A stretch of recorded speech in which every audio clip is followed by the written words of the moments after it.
RTC కార్మికులు అడుగుతున్న కోరికలు ఏమైతున్నాయో వాళ్ళ న్యాయమైన కోరికలు ఈ పాటికి వాస్తవానికి వాళ్ళను ప్రభుత్వంలో కలిపేయాల్సి ఉండే, కానీ దుర్మార్గంగా కాంగ్రెస్ పార్టీ మోసం చేసింది వాళ్ళని.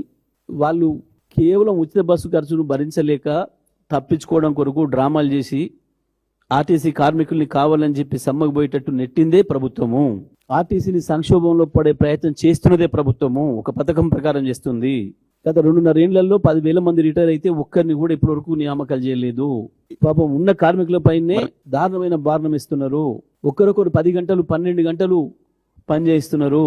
కేవలం డిపో మేనేజర్లు ఇతర అధికారుల దయాదాక్షిణ్యాల మీద ఆధారపడి రోజువారీ కూలీల కంటే అధ్వానమైంది ఆర్టీసీ కార్మికుల బతుకు.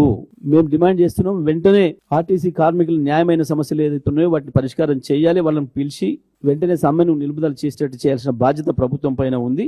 కానీ ప్రభుత్వమే పథకం ప్రకారం ఆర్టీసీ కార్మికుల్ని సమ్మెలోకి నెట్టింది. ఇది స్పష్టంగా కనబడుతుంది.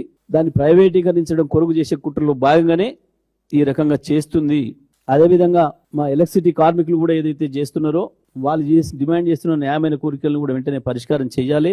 ఇదే రేవంత్ రెడ్డి పిసిసి ప్రెసిడెంట్ గా ఆనాడు కాంగ్రెస్ పార్టీ మేము మీలో ఒకరిని, మీ ఆర్టీసీ కార్మికుల్లో నేనొకరిని, మా ఇంట్లో కూడా ఆర్టీసీ కార్మికులు ఉండే అని చెప్పి మాట్లాడి వాళ్ళకి హామీలు ఇచ్చి మోసం చేసిండ్రు. విద్యుత్ కార్మికులనైనా ఆర్టీసీ కార్మికులనైనా ఇతర ప్రభుత్వ ఉద్యోగస్తులను ఎట్లయితే మోసం చేసిండ్రో ఈ వర్గాలను కూడా, ఈ చిన్న ఆదాయం ఉన్న వర్గాలను కూడా రకంగానే మోసం చేసి ఇవాళ వాళ్ళని హింసలు పెడుతున్నారు. వెంటనే ఈ 2 రంగాల్లో కార్మికులకు ఉన్న సమస్యలు కూడా వెంటనే పరిష్కారం చేసి ఆ సమ్మెల్ని ముగించేటట్టుగా చేయాలని చెప్పి కూడా మేము డిమాండ్ చేస్తా ఉన్నాం.